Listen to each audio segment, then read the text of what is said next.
के साक्ष्यों को नष्ट करने का षड्यंत्र रचा जा रहा है। और इसके ऊपर मैं यह भी कहना चाहता हूं कि यही मानसिकता उत्तर प्रदेश में भी देखने को मिल रही है। अयोध्या में नाबालिग बच्ची के साथ दुष्कर्म के बाद वही मानसिकता धमकाना, पीड़ित को धमकाकर साक्ष्यों को झुठलाने या मिटाने का प्रयास करना, वही मानसिकता कन्नौज में देखने से मिल रही है।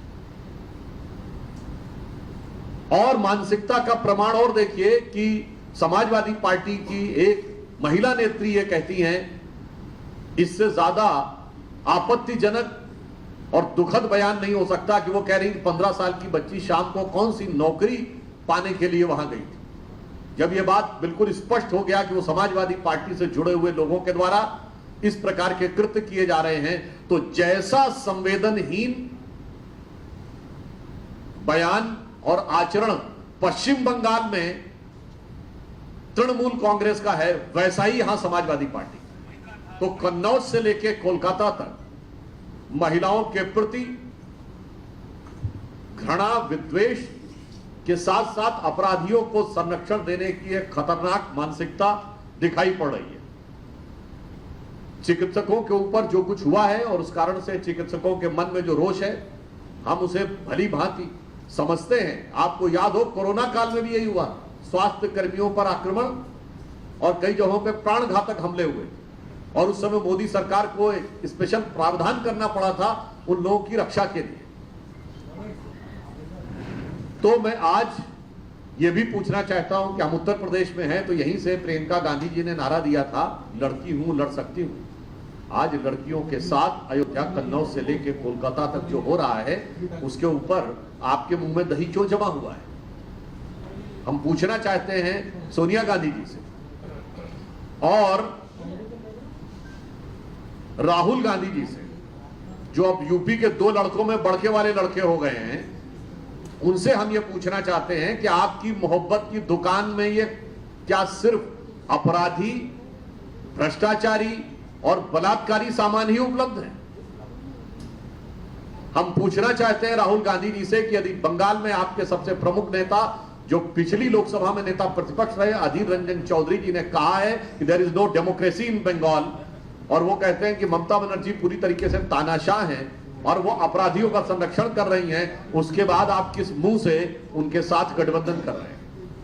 ऐसा विचित्र उदाहरण आपको देखने में नहीं मिलेगा कि गठबंधन में रहते हुए दल एक दूसरे के खिलाफ इस प्रकार की भाषा बोलते हो।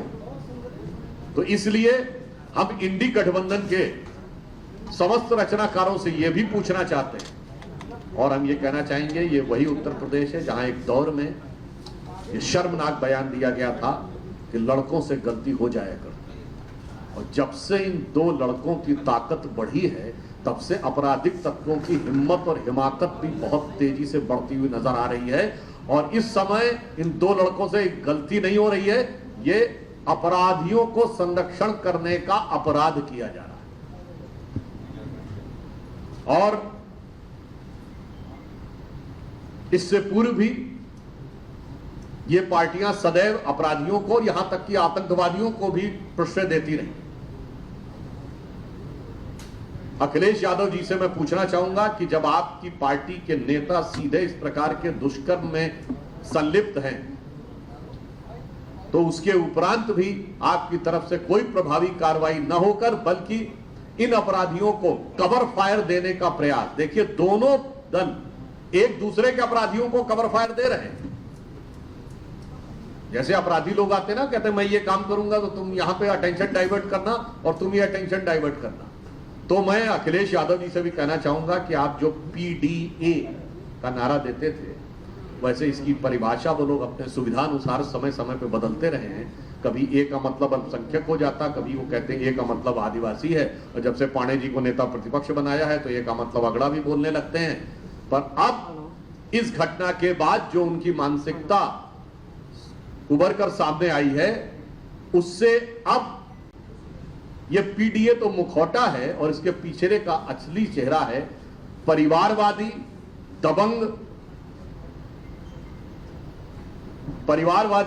दबंग और अपराधी। ये असली चेहरा है समाजवादी पार्टी का, ये असली DNA है।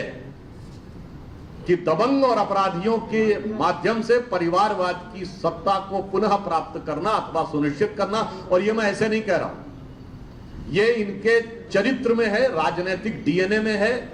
और इसके लिए मैं कोट करना चाहूंगा, बहुत पुराने और बड़े प्रसिद्ध समाजवादी नेता और शायर हुए अदम गोंडवी, जिन्होंने समाजवादी पार्टी में आए हुए आपराधिक तत्वों से दुखी होकर 2 पंक्तियां लिखी थी, वो मैं आपको पुनः स्मरण कराना चाहता हूं।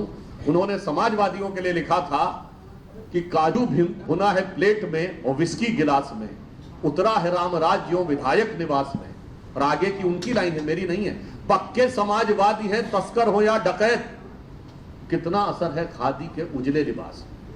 तो ये इनका जो असली चेहरा है वो मैंने उन्हीं के एक नेता और उन्हीं के एक शायर के ज़बानी मैंने बताने का प्रयास किया। इसलिए मैं सिर्फ ये कहना चाहूंगा कि आज पूरे देश को जागरूक होने की जरूरत है कि ये ऐसे तत्व हैं इंडी गठबंधन वाले, अपराधियों को संरक्षण देने की उस दुर्दांत मानसिकता के प्रतीक हैं, जो संविधान को ही खतरे में नहीं डालती, समाज को भी खतरे में डालती है और किसी भी व्यक्ति की जान को भी किसी भी समय खतरे में डाल सकती है। धन्यवाद।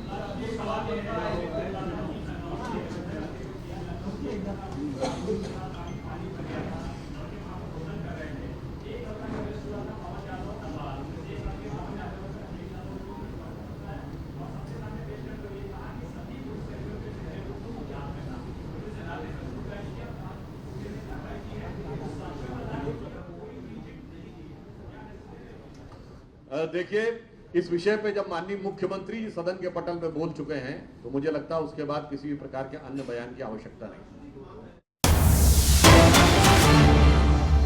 और वहीं बड़ी खबर आपको बताएं, बांग्लादेश में जिस तरीके से हिंदू अल्पसंख्यकों पर लगातार अत्याचार हो रहे हैं, उसके खिलाफ अब राजधानी दिल्ली में जो विरोध प्रदर्शन है वो किया जा रहा है। बांग्लादेश में बर्बरता के खिलाफ जो दिल्ली में विरोध प्रदर्शन है वो यहां पर किया जा रहा है। अत्याचार के खिलाफ लगातार गुस्सा देखने को मिल रहा है। नारी शक्ति मार्च जो दिल्ली में है वो निकाला जाएगा। तो कोमल हमारी सहयोगी सुमित लगातार हमारे साथ बनी हुई है। एक बार वापस उनका रुख करते हैं क्योंकि ये नारी शक्ति मार्च जो है वो निकाला जा रहा है और इसीलिए भी क्योंकि हम देख रहे हैं कि बांग्लादेश में जो हिंदू महिलाएं हैं उनके साथ किस तरह से अत्याचार हो रहा है, उनकी अस्मत किस तरह से, उस पर किस तरह से अटैक किया जा रहा है। और ये नारी शक्ति क्या मांग कर रही है, क्या इनकी मांगे हैं, ये बता रही है हमारी सहयोगी कोमल। कोमल,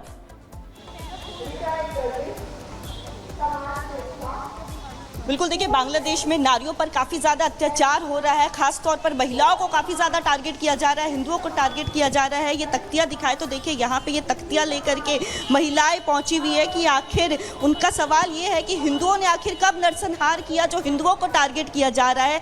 नारी शक्ति पहुँची है यहाँ पे। मांग क्या है आप लोगों की? मांग यही है कि हिंदुओं को उनका अधिकार मिले और उनको उनके राइट्स मिलने चाहिए। उनके साथ बहुत बुरा हो रहा है, सदियों से हो रहा है और अब आवाज़ उठनी चाहिए। हम शांतिपूर्वक तरीके अपनाते हैं और हमेशा अपनाएंगे, लेकिन अब हम चुप नहीं रहेंगे। अब हम बोलेंगे कि हमें हिंदुओं का अधिकार चाहिए, उनको जीने का अधिकार है। बिल्कुल, हिंदुओं को जो है टारगेट किया जा रहा है, हिंसा काफ़ी ज़्यादा भड़क रही है। वहाँ पे लगातार हिंदुओं के घरों को जला दिया जा रहा है, मंदिरों को जला दिया जा रहा है, तोड़फोड़ हो रही है और इसी को लेकर के नारी शक्ति यहाँ पे आज विरोध प्रदर्शन अपना दर्ज कराई। मैं यहाँ पर यह कहना चाहूँगी कि अब वक्त आ गया है, अब सबको संगठित होकर अपनी शक्ति के लिए प्रतिकार करना होगा इनके खिलाफ। तो मैं कुछ पंक्तियाँ कहना चाहूँगी। आदमी का दर्द जब आवाज़ दे दर दर, आदमी का दर्द जब आवाज दे। लगातार जो महिला शक्ति है वो भी आवाज बुलंद कर रही हैं। जैसे हिंदुओं पर अत्याचार लगातार हो रहा है, अल्पसंख्यक हिंदू बांग्लादेश में हिंसा का शिकार हो रहा है। वापस कोमल आपके पास यहाँ पर लौटेंगे। हनुमानगढ़ के महंत राजू दास जी हमारे साथ इस वक्त जुड़ गए हैं। महंत जी, बहुत स्वागत है आपका। और आपसे यही समझना चाहेंगे, जो हालात लगातार बने हुए हैं, किसी भी तरीके की तस्वीर बदल नहीं रही है, महिला शक्ति भी और साधु संत जो हैं वो भी अब लगातार इसका विरोध करते हुए नजर आ रहे हैं।